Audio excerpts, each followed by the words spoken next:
추석의 대명절 추석을 맞아서 가족, 친지 또 지인들과 풍성하고 소중한 시간들을 보내고 계신다고 믿습니다. 그런데 오늘이 끝이 아니라 또 더 남았네요. 이어지는 연휴 시간에도 많은 은혜가 여러분 삶 가운데 누려지기를 소망합니다. 오늘은 특별히 추석 연휴를 맞아서 저희가 계속해서 이어서 보던 에베소서 말씀을 잠시 멈추고 오늘 특별히 주제를 설교를 할 텐데요. 제목은 하나님과 동행하는 은혜라는 제목으로 오늘 예레미야의 본문을 가지고 은혜를 나누기 원합니다. 우리 어린이들도 같이 들을 텐데 어린이들도 동일하게 은혜가 깨달아지는 시간이 될 줄 믿습니다. 자, 오늘 본문 같이 보도록 합니다. 5절에 이렇게 설명이 돼 있었습니다. 보십시오. 여호와께서 이와 같이 말씀하시니라. 무릇 사람을 믿고 또 육신으로 그 힘을 삼고 또 마음이 여호와에게서 떠난 그 사람은 저주를 받을 것이라. 영어로 뭐라고 나와있죠? This is what the Lord says. Cursed is the one who trusts in man, who draws strength from mere flesh, and whose heart turns away from the Lord 라고 되어 있죠. 여러분, 오늘 5절 말씀은 우리 삶에 대한 굉장히 중요한 인사이트를 전해주고 있습니다. 잘 보세요, 여러분. 우리의 선택에는 결과가 있다라는 것입니다. 우리의 선택에는 결과가 있다. 아니 뭐 그거 당연한 것 아닙니까? 아니 땡굴뚝에 연기 날 수 있습니까? 우리가 선택하면 그에 대한 결과가 나오지 않습니까? 우리가 너무나 당연하게 생각하는데요, 신앙생활을 함에 있어서는 이 부분을 오해할 때가 너무 많아요. 뭐라고 돼 있죠? 이러이러이러한 선택을 하는 사람들이 어떻게 된다고요?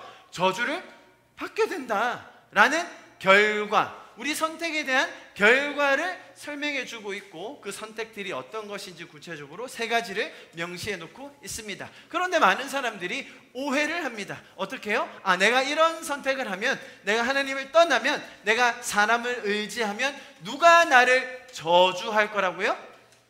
하나님이 나를 저주하신다. 하나님이 나를 미워하신다. 하나님이 나를 내쳐버리신다. 갑자기 그 저주의 주체가 하나님으로 가요. 여러분, 오늘 본문을 통해서 하나님의 마음을 더 배우실 수 있기를 축복합니다. 하나님은 이미 너무나도 상세하고 너무나도 자상하게 우리가 할 선택에 대한 결과를 미리 알려주셨어요. 그렇기 때문에 우리는 어떠한 선택을 했을 때 우리의 삶에 저주에 가까운 결과가 오는지를 미리 배우고 깨달아 그것을 피할 수 있고, 또 피할 뿐만 아니라 어떻게 기도함으로 살 수 있는지를 배울 수 있다고 믿습니다. 무슨 말인지 아시겠죠? 하나님이 우리를 어떻게 바라보시는지, 하나님이 우리가 이런 선택을 할 때 그분의 마음은 어떠신지 오늘 본문을 통해서 배우게 될 것이고요, 단순히 하나님은 하나님을 떠난 자들을 싫어하시고 심지어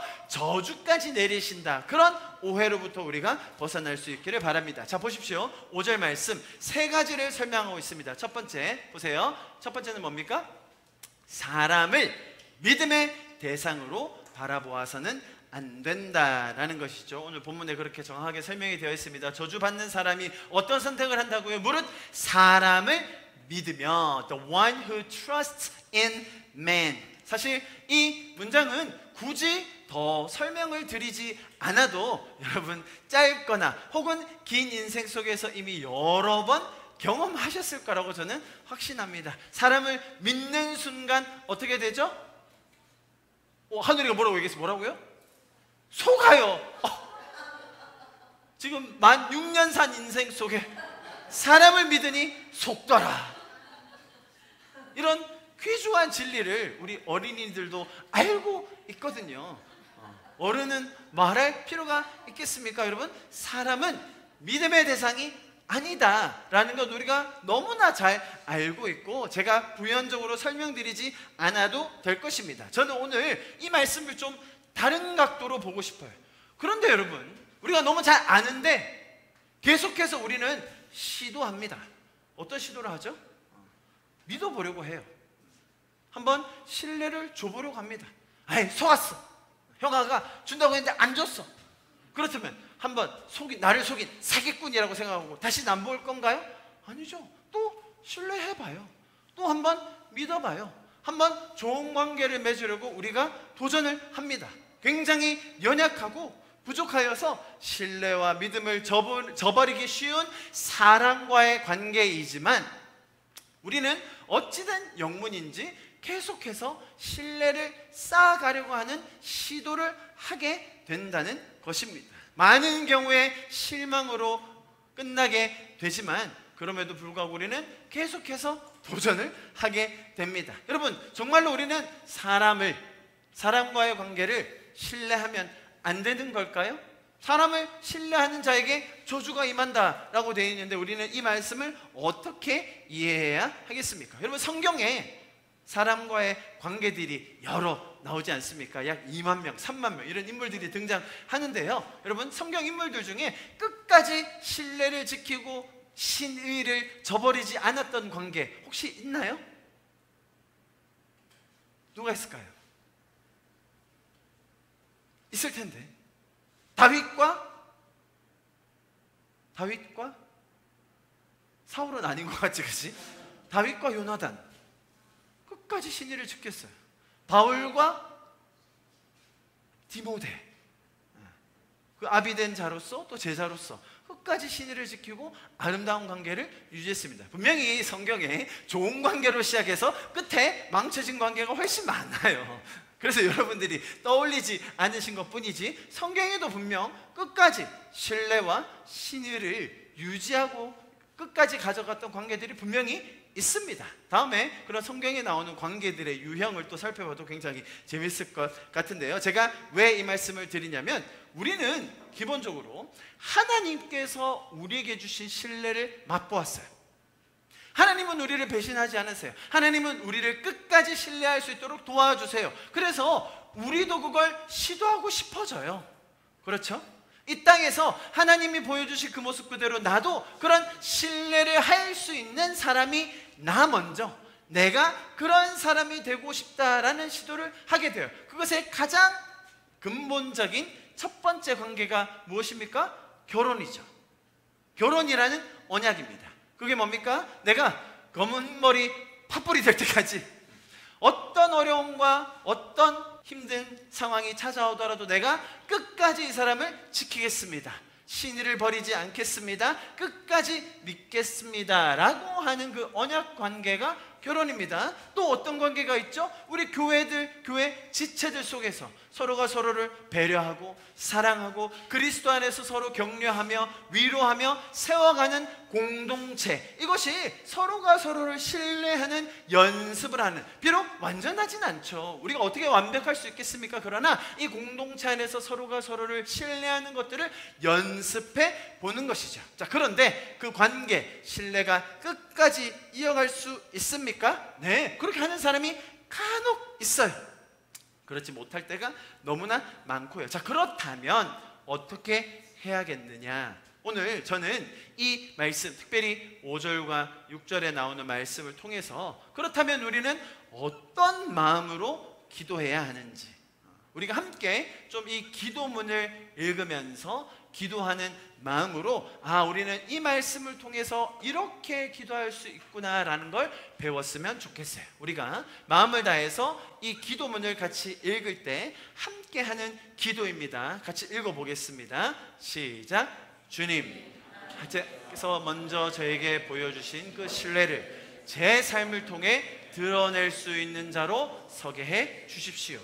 배신을 당하거나 신뢰에 금이 갈 때에도 사람에게 믿음을 두는 것이 아니라 하나님께서 가르쳐 주시는 그들을 향한 깊은 긍휼을 경험케 하시고 은혜의 단비 속에 거하며 섬기게 하여 주십시오. 아멘. 이해하시겠죠? 우리가 사람을 신뢰함으로 그들에게 실망하고 억울한 마음이 들고 섭섭해지는 것에 머무르는 것이 아니라, 그렇구나, 인간이 완벽할 수 없구나.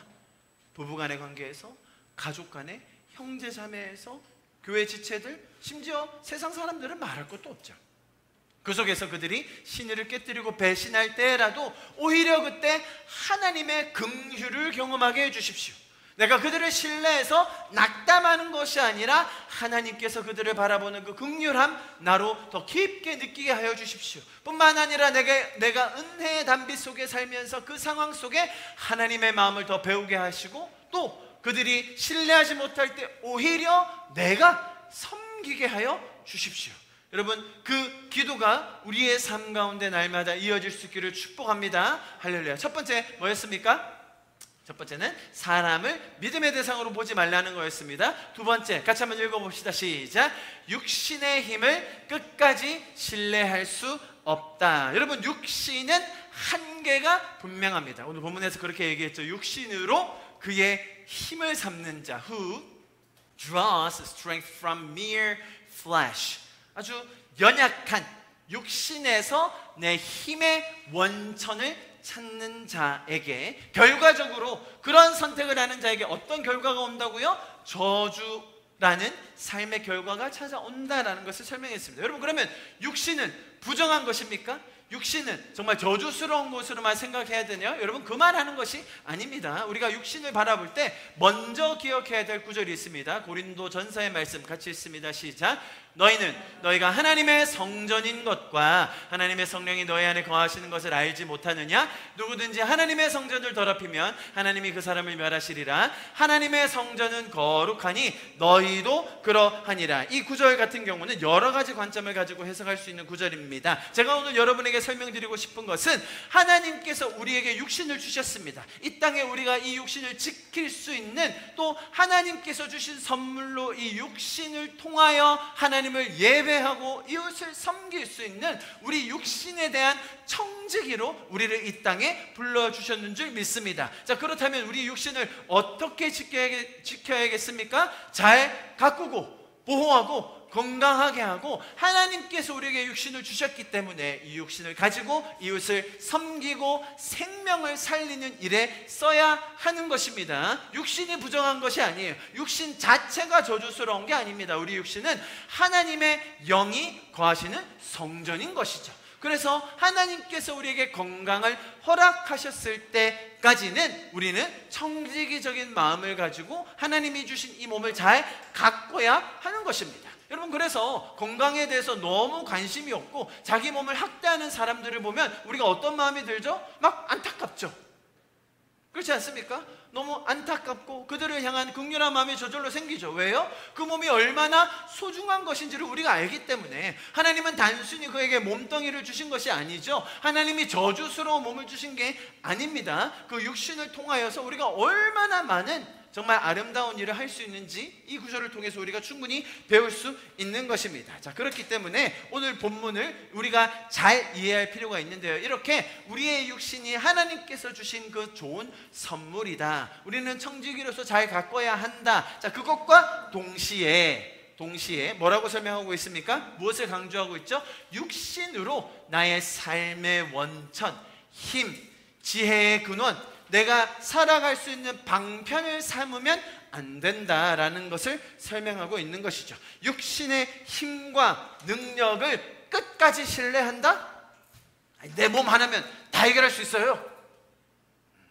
육신의 능력으로 모든 것을 해결하려고 한다? 자, 그렇게 사는 것은 결국 저주라는 결과를 맞닥뜨리게 된다는 것입니다. 내 지식, 내 육체적인 감각, 내 힘으로 해결하려고 하고 살아가려는 시도에는 분명히 한계가 있음을 명심해야 할 것입니다. 여러분, 육신의 힘을 신뢰하려 하지 마시고 건강이 허락되는 날까지 미약한 내 몸이지만 이 육신을 통해 더 많은 이들이 은혜를 경험하는 그 일들을 섬길 수 있기를 축복합니다. 자, 그래서 우리는 이 성경 말씀을 통하여 이렇게 기도하면 좋겠어요. 우리 같이 기도문을 마음을 다해 읽으면서 함께 기도하겠습니다. 시작. 주님, 저에게 하나님을 예배하고 이웃을 섬길 수 있는 몸을 주심에 감사합니다. 주님 주신 건강을 잘 지키게 하옵소서. 제 육신이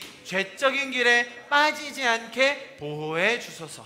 나의 건강이 허락될 때까지 더 많은 생명을 살리며 은혜를 나누는 일에 나의 몸이 거룩하게 사용되게 하옵소서. 아멘, 아멘. 이 기도대로 이루어질 것을 믿습니다. 자, 우리가 두 가지 보았습니다. 말씀 구절 두 가지를 보았는데, 그렇다면 세 번째 뭐라고 설명하고 있죠? 마음이 여호와에게서 떠난 사람, whose heart turns away from the Lord 이라고 되어 있죠. 여러분, 왜 하나님께로부터 마음이 떠났을까요? 여러 가지 경우가 있을 것입니다. 하나님의 큰 계획을 이해하지 못하여 실망한 사람들, 말씀을 제대로 이해하지 못해서 오해에 갇힌 분들, 나의 지식과 경험으로 하나님의 뜻을 재단하려다가 그분의 계획을 놓치면서 억울한 감정, 섭섭한 생각, 답답함이 있는 분들 너무나 많지 않습니까? 여러분, 이 구절을 보면서 우리가 또한 이렇게 기도할 수 있었으면 좋겠습니다. 우리 이 구절, 이 기도문 같이 보면서 읽습니다. 시작. 주님, 하나님을 신뢰하는 믿음이 더 깊게 뿌리내리게 하여 주십시오. 주님의 은혜가 더 풍성하여 어떤 상황도 이길 수 있는 능력을 더하여 주십시오. 우리 지체들 또한 하나님을 믿는 믿음 안에서 날마다 더 성숙하게 자라게 하여 주십시오. 아멘. 여러분, 우리 가운데 하나님으로부터 떠나는, 그죠? 섭섭함, 억울함, 그런 감정들 때문에 하나님을 떠나는 것이 아니라 우리의 믿음이 더 뿌리 깊게 내릴 수 있기를 소망합니다. 뿐만 아니라 우리의 지체들이 이 깊은 믿음 안에서 더 성숙하게 자라갈 수 있기를 바랍니다. 여러분, 6절에 아주 의미심장한 표현이 하나 있습니다. 보세요. 그는 사막의 떨기나무 같아서, 보세요, 좋은 일이 오는 것을 보지 못한다. 자, 지금 5절에서 뭘 설명하고 있었죠? 우리의 잘못된 선택, 사람을 의지하거나 내 육신의 힘을 의지하거나 하나님으로부터 마음을 떠난 자들에게 저주라는 결과가 오는데, 그들에게 동일하게 어떤 상황이 펼쳐진다고요? 사막의 떨기나무 같아서 좋은 일, 영어로 뭐라고 되어 있냐면, 아주 중요한 표현이 있어요. 보세요. 영어로 뭐라고 되어 있냐면 prosperity라고 되어 있어요. 풍성함, 부유함이라는 뜻입니다. 한글로는 좋은 일이라고 되어 있어요.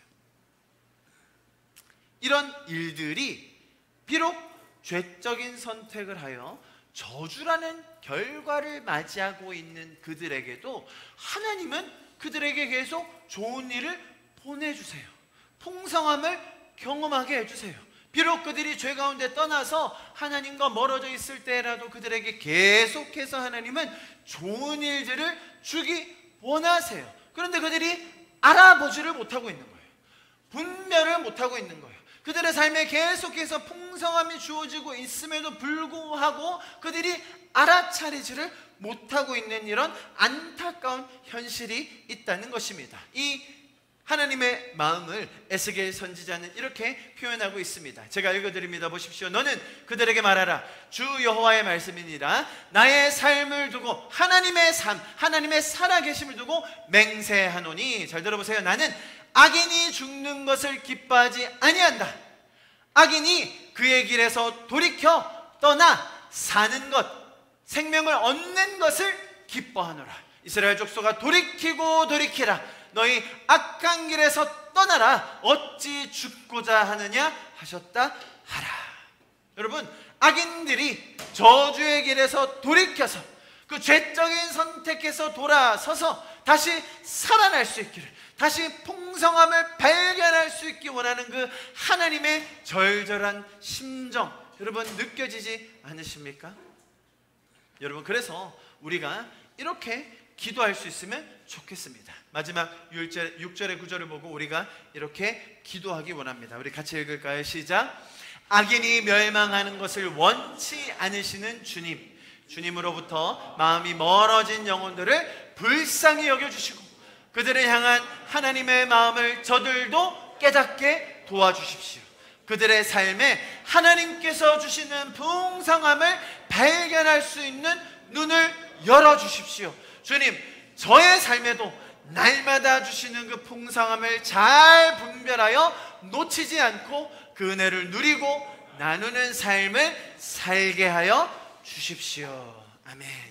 여러분, 저희가 5절, 6절을 보았습니다. 5절, 6절은 너무나 분명하게 저주라는 결과를 맞닥뜨리게 된 어떤 선택들이 있었는지, 그들의 삶에서 어떻게 건조한 삶을 살고 있는지, 얼마나 무미하고 열매 없는 삶을 살고 있는지를 보여주는 구절이었습니다. 그럼에도 불구하고 우리는 그 구절을 통하여서 나 자신을 돌아볼 수 있게 됩니다. 나는 이러한 선택을 하고 있지는 않은지, 내가 행여나 그런 마음을 가지고 있지는 않은지, 여러분 거기서만 머무르는 것이 아니라 우리가 이러한 기도문을 통하여서 우리의 지체들, 우리의 이웃들, 혹은 그런 상황에 빠져있는 지체들을 보게 하여 주시고 그들을 위해서 기도함으로 하나님의 마음을 우리가 더 느끼게 될 수 있는 것입니다. 여러분, 이 5절과 6절의 말씀, 비록 저주에 관련된 구절이었지만 우리는 이것을 통하여 기도하는 삶을 살게 될 것입니다. 자, 그렇다면 5절과 6절에 이어서 7절은 이렇게 설명하고 있습니다. 보십시오. 그러나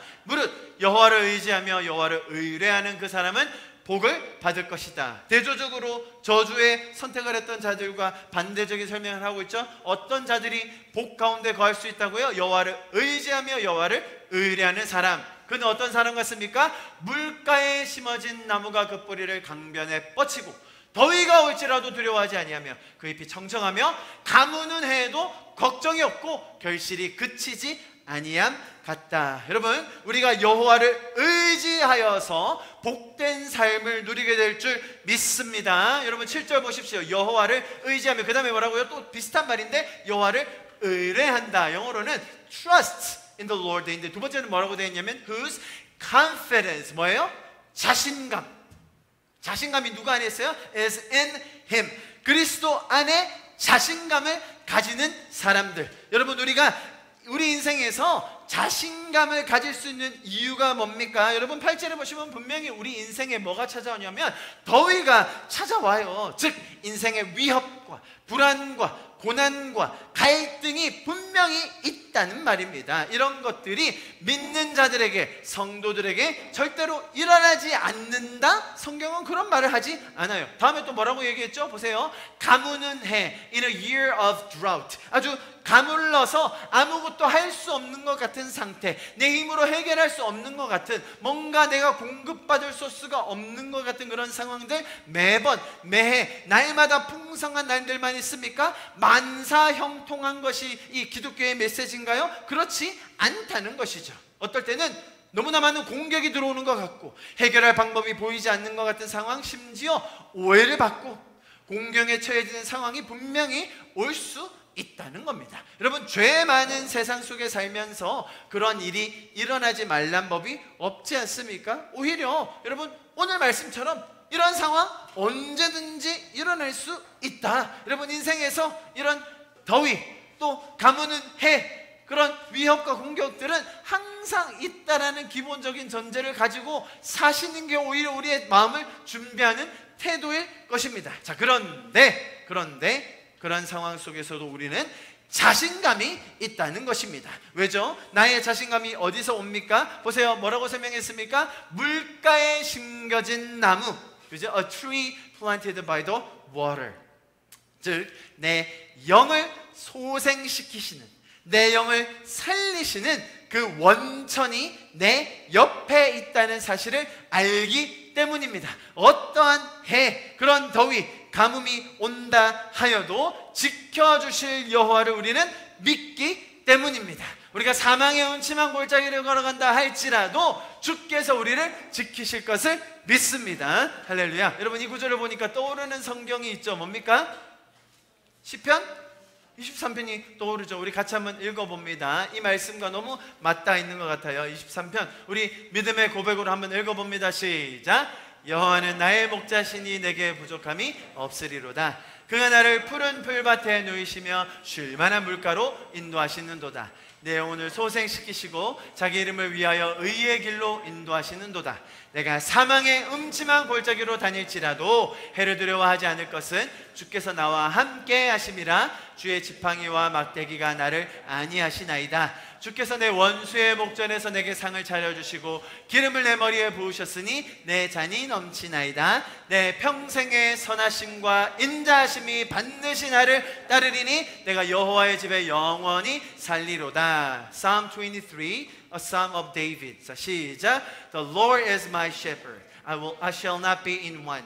He makes me lie down in green pasture. He leads me beside quiet waters. He restores my soul. He guides me in path of righteousness for his name's sake. Even though I walk through the valley of the shadow of death, I will fear no evil, for you are with me. Your rod and your staff, they comfort me. You prepare a table before me in the presence of my enemies. You anoint my head with oil. My cup overflows. Surely goodness and love will follow me all the days of my life, and I will dwell in the house of the Lord forever.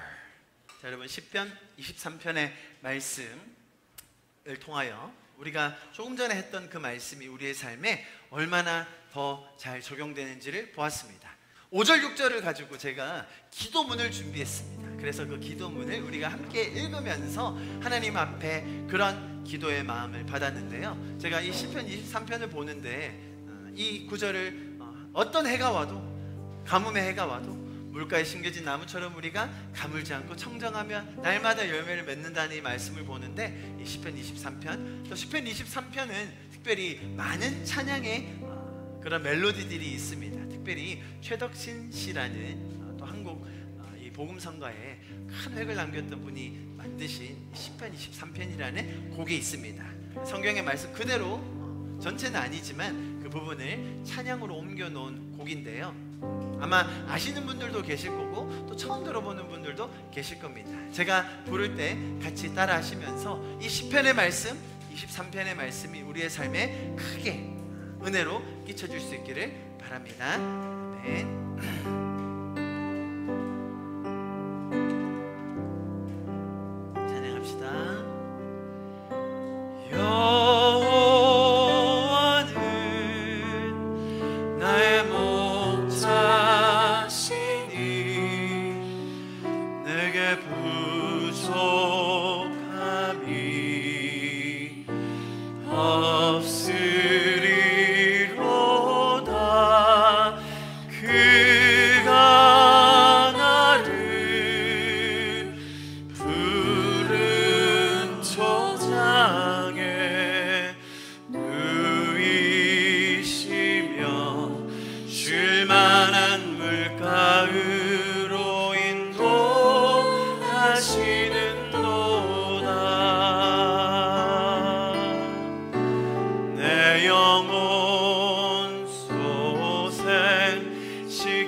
다닐지라도 해를 두려워 않음은 주께서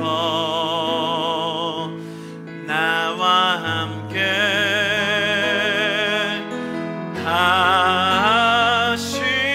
하심이라. 나의 평생에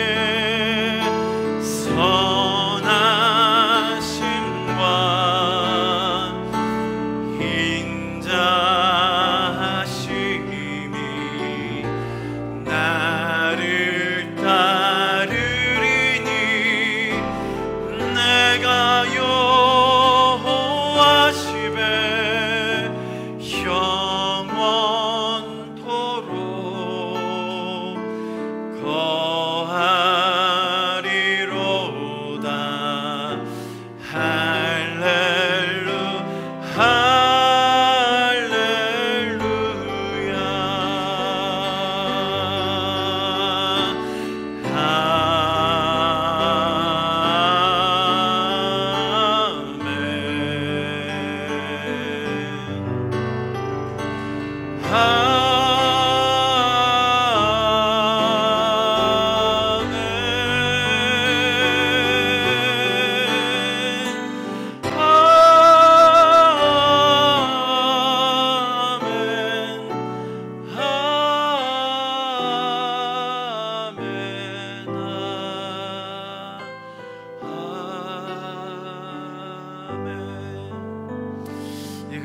그러나 주님, 우리의 삶의 그 선하심과 인자하심이 반드시 우리를 따를 것을 믿습니다. 우리 인생에 어떤 해가 와도, 가뭄의 해를 지날지라도 우리가 두려워하지 않는 이유는 주님, 우리의 영혼에 깊은 공급하심, 소생케 하심, 우리를 물가에 심어주신 그 여호와의 뜻과 계획을 알기 때문입니다. 주님, 날마다 그 은혜 안에 거하게 하여 주십시오. 주님과의 그 깊은 관계 속에 우리가 더 거하는 자들이 되게 하여 주십시오. 예수님의 이름으로 기도합니다. 아멘. 할렐루야. 제가 이런 기도문 또 찬양을 통하여서 우리가 은혜를 누리기 원했던 이유는 분명 말씀이 문자로 적혀져 있지만 또 우리의 삶에, 매일의 삶에서 이런 풍성함이 누려질 수 있기 때문입니다. 제가 아주 심사숙고해서 기도문 이렇게 적었고요, 또 찬양도 준비했는데 주중에 제가 그 기도문 다 보내드릴 테니까 보시면서 기도하시고 또 찬양으로 은혜 가운데 가시는 우리가 되었으면 좋겠습니다. 자, 그런데 여러분, 지금 우리가 이렇게 은혜 가득한 찬양을 드리고 말씀을 통하여서 기도하고 정말 이렇게 주님께서 주신 이런 본문의 말씀을 통하여 하나님의 마음을 배우는 건 너무나 은혜롭죠. 복되죠. 우리가 예배를 함께 드리는 이 시간 얼마나 귀한 시간인지 우리가 잘 압니다. 그래서 저는 여기에서 딱 설교를 마치면 좋겠다라고 생각을 했었어요. 우리 어린이들이 원하는 그것처럼 얼마나 은혜로워요, 그죠? 주님이 우리를 끝까지 지켜주시고 보호하신다. 뭐 그게 맞잖아요. 그리고 사실 오늘 성경 본문의 맥락상 본문에 대한 구분이 있거든요. 여러분 보시면 그 앞에 동그라미 쳐져 있는 뭐 이런 거도 있고 장절 구분이 있지 않습니까? 그래서 이렇게 딱 본문을 마무리해도 됩니다. 사실은 뭐 특별히 잘못된 건 없어요. 그런데 다음 구절이, 이어지는 구절이 너무나 의미심장한데요. 사실 성경에 나오는 장절 구분도 성경이 쓰여진 한참 후에 학자들이 한 것이기 때문에 우리가 보기 편하게 구분한 것입니다. 하나님이 처음에 불러주실 때 예레미야 1장 받아 적어라 1절 이렇게 하지 않으셨어요. 그냥 쭉 적어 주셨는데 우리가 나중에 찾기 쉽게 구분을 한 것 뿐이죠. 자, 그런 의미에서 제가 이 다음 구절을 안 하고 넘어갈 수가 없겠다는 생각이 들었습니다. 여러분, 지금 이 구절이 어디 동떨어져서 따로 있는 구절이 아니라 오늘 지금 본문을 쭉 보고 나서 바로 다음에 이어지는 구절이라는 겁니다. 우리 같이 한번 읽어봅니다. 시작. 만물보다 거짓되고 심히 부패한 것은 마음이라. 누가 능히 이를 알리요? 만일 the heart is deceitful above all things and desperately sick. Who can understand it? 자, 여러분, 말씀을 마무리하면서 마지막으로 우리가 잊지 않도록 또 기억하기 위해서, 도와주시기 위해서 주시는 이 구절도 놓치지 않아야 된다고 믿습니다. 자, 그게 뭐냐면 근본적으로 우리의 마음의 상태가 어떤지에 대한 자각. 그래서 여러분, 자신에 대한 성찰이 있어야 한다는 것입니다. 말씀을 이런 흐름으로 기록해 놓으신 것도 분명히 이유가 있음을 우리가 꼭 기억해야 합니다. 저주와 복, 그죠? 저주가 나타나는 선택, 복이 나타나는 선택에 대해서 우리가 잘 보았습니다. 그에 대한 원인, 또 과정, 하나님의 마음까지도 우리가 자세히 살펴보았습니다. 자, 그런데 그런 모든 상황, 논리적이고 합리적이고 우리의 선택과 결과, 그 가운데 주시는 하나님의 마음, 그런 과정, 약속 다 알았어요. 좋습니다. 자, 그런데 마지막으로 우리의 마음을 돌이켜보니 어떻다는 거예요? 너무너무 부패했다는 것이죠. 거짓이 가득하다는 것입니다. 여러분 보시면 부패했다, 거짓됐다, deceitful 이라고 되어 있죠. deceive 하면 속이다인데 deceitful 하면 속이는, 오해시키는, 사기적인, 또 원어적인 표현으로 보면 교활하다, 음흉하다. 뭐가요? 저 사람이요? 사단이요? 세상이요? 뭐가요? 뭐가 부패하고 뭐가 속이려고 하고 뭐가 우리를 속게 만든다고 되어 있죠? 뭐가요? 내 마음이 세상과 사단과 거짓말도 있는데 그것 이전에 우리가 무엇을 먼저 자각하고 성찰해야 된다고요? 내 마음이 앞장서서 내 자신을 속이려고 한다는 거예요. 내 마음이 내 자신에게 간계하게, 음흉하게 속이려고 한다는 것이죠. 여러분, 저희가 5절과 6절을 보면서 정말 많은 기도들을 했습니다. 우리 지체들을 위해서 기도했고요, 우리 자신들을 위해서 기도했습니다. 주님, 우리가 사람을 신뢰하지 않겠습니다. 그 가운데 긍휼함을 더해 주십시오. 주님, 우리가 육신을 신뢰하지 않겠습니다. 건강함을 가지고 있을 때 잘 가꾸겠지만 그럼에도 불구하고 우리가 육신을 신뢰하지 않겠습니다. 마지막으로 뭐였죠? 마음이 떠나지 않는 거. 그렇게 우리가 기도하면서 그들의 지체들을 축복하면서 기도했습니다. 자, 그런데 그렇게 기도하는 마음을 가지고 기도하며 찬양하며 은혜 가운데 거하는 것이 어떻다? 쉽지 않다는 거예요. 왜요? 뭐부터가 나를 속인다고요? 내 마음부터가 그것을 속인다는 것입니다. 외부의 자극, 특별히 부정적인 우리를 공격하는 그런 일들이 나 자신에게 혹은 지체 가운데 벌어졌을 때에 우리가 그렇게 마음을 모아서 기도하고 찬양하고 은혜 가운데 거한다? 쉽지 않다는 것, 그 원인이 내 마음으로부터 나온다는 건 여러분 마지막으로 꼭 기억하시기를 축복합니다. 그래서 여러분, 우리가 이렇게 모이는 것입니다. 그래서 우리가 예배하는 것입니다. 그래서 우리가 이렇게 말씀을 나누는 시간, 성도 간의 교제를 가지는 시간, 우리가 하나님의 말씀을 바르게 이해하는 시간이 반드시 필요한 거예요. 여러분, 내가 죄적인 생각을 가지고 뭔가를 계획하고 이루려 살아갈 때 여러분, 얼마나 내 마음에 부패한 것들을 통하여서 오히려 내가 생각했던 것보다 더 저주스러운 결과로 가는지를 우리가 꼭 기억해야 됩니다. 여러분, 다시 한번 말씀드립니다. 우리의 삶에 갈등, 외부의 공격들, 풀리지 않는 상황들, 내가 해결할 수 없는 그런 가뭄의 해들이 분명히 생깁니다. 그럴 때에 내 마음이 너무나도 쉽게 빠지기 쉬운 길이 있으니, 그죠? 하나님께 다시 한번 의지하고 그분 안에 자신감을 가지고 그분께서 주시는 그 물가 속에 거하는 것이 아니라 심히 부패한 내 마음에서 자꾸 그런 원인, 그런 어려움에 대한 그 해석을 자꾸 외부로 돌리고 내 잘못이 아닌 내 마음이 부패하고 내 마음이 타락했다는 것을 이해하지 못한 채 외부로 화살을 돌리는 경우가 너무나 많다는 것이죠. 자, 여러분, 오늘 성경의 본문은 우리가 이 상황을 어떻게 해결할 수 있는지에 대해서 분명한 해답을 주었습니다. 여러분, 성경이 주는 답은 세상이 주는 것과 너무나도 다릅니다. 그 가장 핵심적인 것이 무엇이냐면 성경의 해결책은 관계에 있다는 것이에요. 여러분, 세상은 이런 어려움들이 찾아올 때, 우리 인생에 공격이 올 때, 오해가 생겼을 때, 내 인생에 곤고함과 어려움이 왔을 때 여러분 거의 이렇게 얘기해요. 보세요. 내 자신을 중심에 두고 뭐라고 얘기하느냐? 아, 그런 감정이 생겼어? 그래, 그러면 감정을 비워봐. 분노, 증오, 질투, 억울함? 아, 그거 좀 내려놔. 비워. 평정심, 뭐죠? 뭐예요? inner peace. 평정심을 유지해. 좀 찾아봐.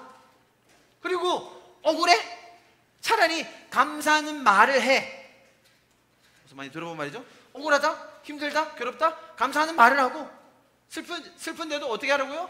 미친 척하면서 웃고, 그리고 좀 손해도 보고 고맙다고 하고, 그러면 네가 편한 거야.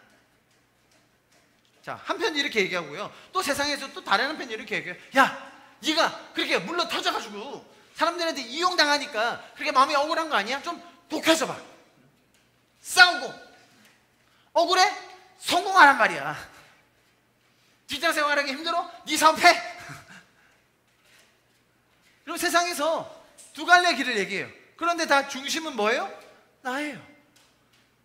네 감정을 다스리기 위해서 내려놓던지, 아니면 네가 이기기 위해서 세지던지. 여러분, 세상은 계속해서 그렇게 우리의 감정과 힘든 상황들을 해결하라고 이야기합니다. 자, 여러분, 그런데요, 성경의 권면은 너무나도 다릅니다.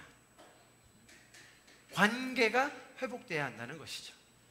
먼저 하느님과의 관계, 내가 사람을 의지했던 것, 내 육신을 의지했던 것에서 돌이켜서 하나님과의 관계 안으로 들어와라.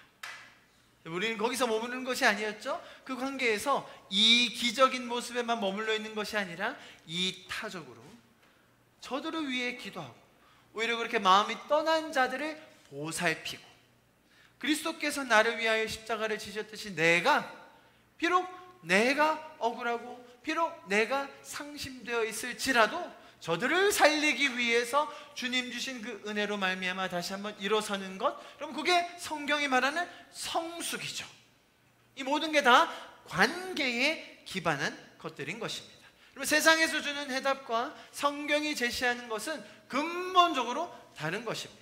그럼 우리 마지막으로 이 로마서의 말씀을 좀 같이 읽고 오늘 말씀을 마무리하면 좋겠는데요.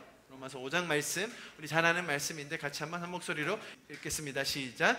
그러므로 우리가 믿음으로 의롭다 하심을 받았으니 우리 주 예수 그리스도로 말미암아 하나님과 화평을 누리자.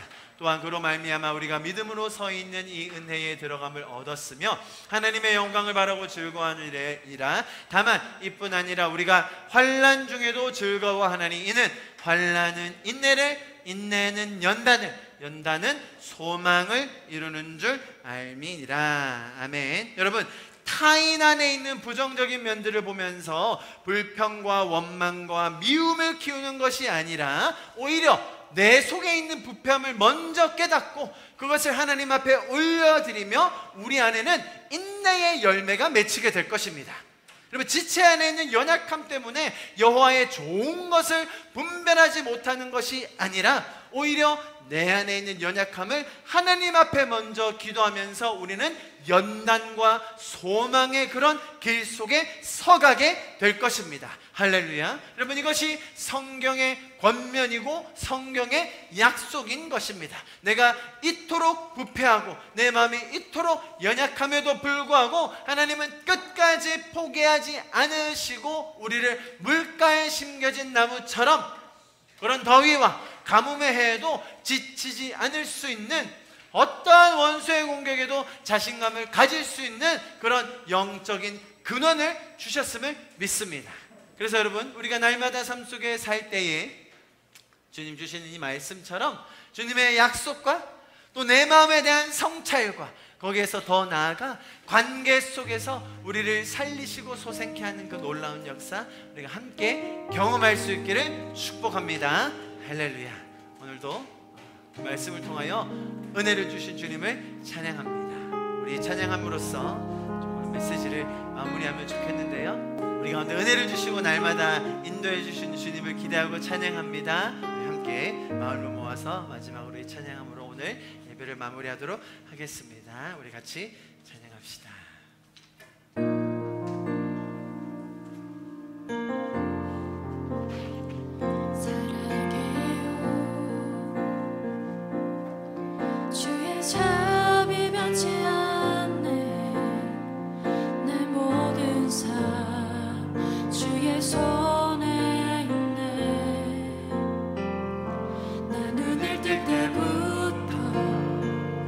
잠들 때까지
오시는 주님, 그는 나의 아버지, 그는 나의 친구, 난 거하리 주의 선하심을. 내 평생 신실하신, 내 평생 신실하신 주, 내 평생 좋으신 하나님, 나의 오후 다할 때까지 난 노래해 주의 선하심을. all my life you have been faithful. All my life you have been faithful. All my life you have been so, so good. With every breath that I am able, I will sing of the goodness of God. 내 평생의 선하심, 주의 인자심, 정녕 나를 따르리니 두려움 없도다. 내 삶을 들여 주께 순복해 모두 드립니다. 주의 선하심 인자 나를 따르리니 your goodness is running, Your goodness is running after, it's running after me. Your goodness is running after, it's running after me. With my life laid down, I'm surrendered now. I give you everything. Your goodness is running after, it's running after me. 내 평생 신실하신 주, 내 평생 좋으신, 내 평생 좋으신 하나님, 나의 오후 다할 때까지 난 노래해 주의 선하심을. 나의 호흡 닿을 때까지 나의 호흡 다할 때까지 난 노래해 주의 선하심을.